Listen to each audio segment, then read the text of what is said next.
共机共建在台海周边，它的活动已经常态化了，而且几乎每天都有飞入中线。第一个就是显示了周边的海域、空域解放军有绝对的行动自由度。另外，借由长期性的存在，对我们形成空防或海防的一个压力。美国跟中国的军舰进到太平岛12海里，我们知道25跟12海里是个非常敏感的数字啊。12海里基本上已经完全进入领海里面了。这直白的说，就中美直接把军事竞逐摆在台湾现在可以掌控的海域部分，那等于我们是没有掌控海域的。比如说，山东舰编队又过巴士海峡到第一岛链外面，活动，然后大概1个礼拜又回巴士海峡。即使没有这些大的海上活动，他几乎每天都会派几架飞机刻意进入我们的防空识别区。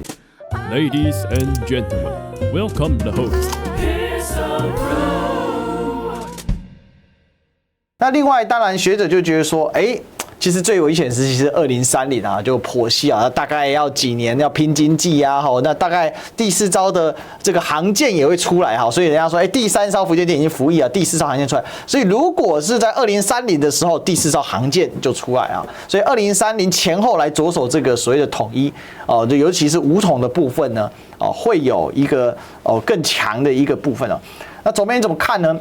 如果搭配福建舰的成军的时程，再加上我们现在讨论的2027、2035没有攻台计划，那搭配了很多人就解析说，他没有攻台计划，之所以没有，是因为随时都有。其实我的想法是这样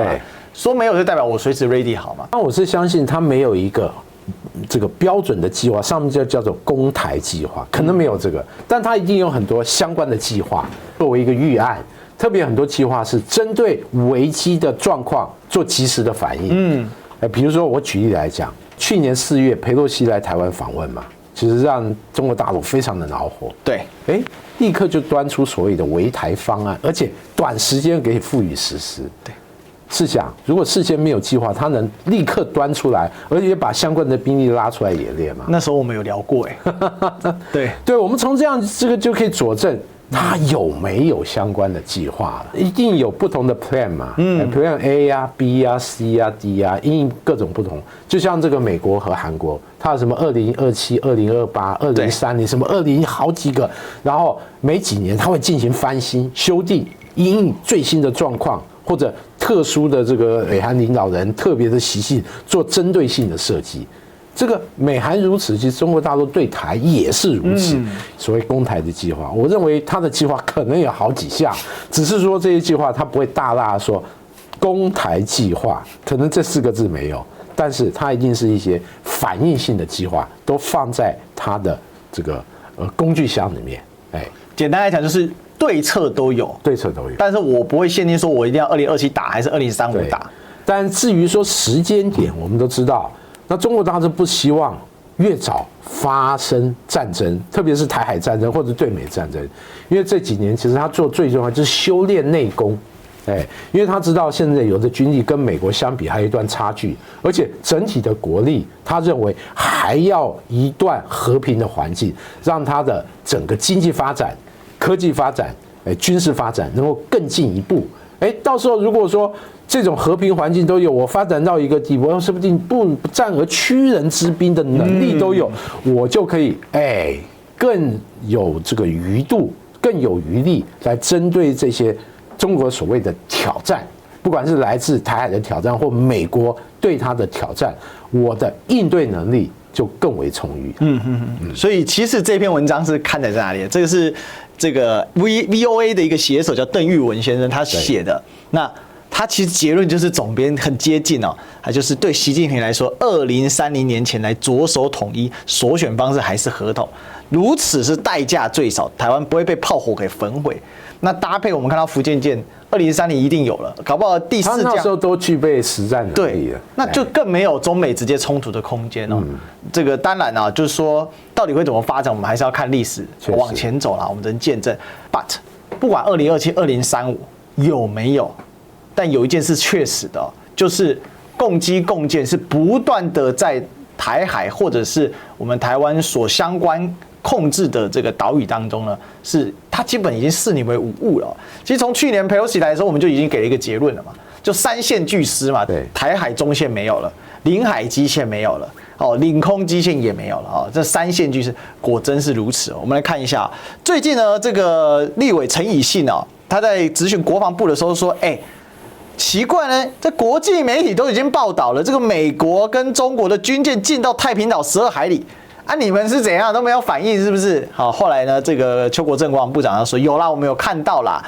但是我们看到是跟海巡是不一样的，其实我不太懂他这是什么意思的哈。那这个就是国际媒体所照到的哈，你看得很清楚啊。那当然很多人盯着南海在看嘛哈。那这个海委会呢，好，就是因为他是否定嘛，因为海委会就管海巡署嘛，那就说没有啦，是13海里啦。结果国防部被打到之后，考官说对了，有进12海里。我们知道25跟12海里是个非常非常敏感的数字啊，12海里基本上就已经看到了，进入领海，已经完全进入领海里面了。简单来讲，不管美国或中国都进到了太平岛领海。虽然我们知道太平岛确实我们比较鞭长莫及的地方，但是这直白的说，就中美直接把军事禁足就摆在台湾的现在可以掌控的海域部分，那等于我们是没有掌控海域的。当然，共机共建在这个台海周边，它的活动已经常态化了，而且几乎每天都有飞入中线，我们所谓的中线，或者接近毗连区这海上的，对不对？就是有时候次数增加，特别是它有任务需要，比如说之前这个山东舰编队又过巴士海峡，到第一岛链外面，活动，然后大概1个礼拜又回巴士海峡，那一节我们就可以看到，哇，共机的活动，特别通过我们西南和东南，哇，这个活动频次就特别增加。是啊，即使没有这些海上这种大的活动，他几乎每天都会派几架飞机刻意进入我们防空识别区里面。第一个就是显示了这个周边的海域、空域啊，解放军有绝对的行动自由度。另外就是借由长期性的存在，对我们形成空防或海防的一个压力，这持续给你压力。对，那此外就是实际演训，他熟悉这些空域、海域以及相关国军的一些反应，对于他所谓的战场经营，或者如果实战需要的时候，他可以更充裕的、更从容的应对相关可能的这个状况。总体来讲，其实他这样就是既训练、既战备，又俨然有一定的可能对我们的一个针对性的威胁。因此它是可以说一鱼多吃啊，一种行动达到好几种效果。但总体来讲比较尴尬，就是我们要怎么应对？之前你看。国防部公开的讯息就是哇，共机进入我们识别区里，我们还派飞机进行跟接。后来实在是受不了，我们就派雷达追瞄，飞机可能不一定都飞。那另外像船舰的话，对我们海军来讲会比较麻烦，就是它只要共建接近我们这个周边，我们就必须要派船舰进行1对1的监控，以防它进入我们的这个领海。甚至这个更进一步，是不是发射什么无人机啊，对我们形成一个干扰？比如带到台海溢油这样的画面。对，这个对我们来讲，在政治上我们就会有很大的失分。但比较特别就是这次中美这个军舰、驱逐舰进入太平岛12海里内，这就让我想起来。那美舰进入台湾海峡来来去去，不是从北到南就南到北，有时候是带澳大利亚，有时候带这个加拿大军舰，或者军舰与海巡这个防卫队的船一起执行任务。但我们都看到，其实解放军的船舰都在周边进行监控，是，而且是密切监控。像之前不是有媒体记者搭美国的这个神盾舰过台湾海峡。他就发现，这个解放军的军舰对他们提出警告啊，就警告你的这个直升机、舰载直升机飞得我过于接近，对我形成威胁，要求他们这个克制一下。那另外之前还有苏州舰拦截着中云号这个驱逐舰、神盾驱逐舰，它还以大切头的方式，对进行一个这个肉搏式的海上威胁。可以想见，中美两国军舰在很多海域，其实它有时候它的互动是挺激烈的哦。虽然他们有所谓海空相遇准则，但准则是一回事，中美目前在多领域进行激烈的博弈，也因此准则有时候也放在一边。我认为在太平岛也是哦，就是美舰已经进入，那共舰想啊，那我也就进入。特别就他的立场来讲，整个南海都是他的。对，尤其是太平岛，那这个两岸的主张，其实我必须说都一样。这片区域都我们的，因此美舰进入，它也就跟着进入。那既进行监控，展现一个我海上势均力敌的态势，也是已然在政治上有一个不落人后不输人的这样味道。这个美舰共建的这个追逐的这种状况，他既有这个意愿，他也有意图，也做得到了，所以能力这才是个问题。那我们也可以看到，最近其实共机在刚才总编也提到嘛，在共机在台海周围根本不是常态化的问题，根本就是当日常生活啊。因为这种图已经看到啊，我觉得有的时候像是自由时报他们以前天天报，现在好像也就是例行的把它贴出来而已啊。那我们可以看到，其实这很多的飞机我们之前也都聊过啊，比如说运8反潜机嘛，它就到得特别远啊。那每天呢，还有像是沿着中线飞行回去，那我就很担心，越飞越近。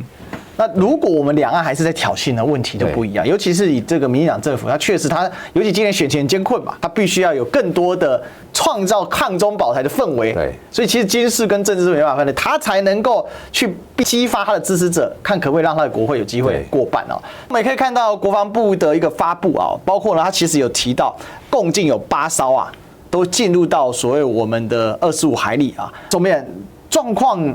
远远比台湾人所想象的还严重。这几天我们都在看什么？这几天我们都在看蓝白大战。好，但是海上空中共机共建完全没有停歇。对，我觉得比较有趣的就是台湾整个社会都习惯了。你大家看哦，这个最南边这个是轰6轰炸机哦，轰6轰炸机飞这么远，然后进行这样任务。我倒是好奇。那这一天有没有什么特别的空情状况或海情状况，他需要执行这样的任务？即使某些绿营媒体向来喜欢打这个两岸牌，打鸡血，特别是军事牌，对，好像也不这么热衷去报道这样的一个新闻，正显示整个台湾社会对于说这些共机共建的一些活动已经疲乏，而且习以为常。你还记得我们之前有聊过隋朝的部队？北周灭完北齐，后来马上隋文帝篡夺之后，南朝的陈朝，宋齐梁的那个最后陈朝，一开始紧张的要死啊！本来紧张的是惨了要灭国了。对，结果呢，隋军就天天演习，对，天天在长江演习，他也不进来，对不对？400年没统一啦，有什么好怕的呢？手背懈怠，大军一挥，4个月，对，荡平整个城。各位，江南的几个省啊，浙江、江西。湖南，这个福建、广东，这么大的土地，对，当时可没闪电战，而且那个时候是冷兵器时代，是啊，步兵或者一部分的骑兵，你在4个月能进展那么神速，代表他的攻势可以说势如破竹啊，这个可以说一面倒的战争啊，所以这个历史有时候极具讽刺啊，就我们看到这个，然后台湾人有什么，对不对？随军哈。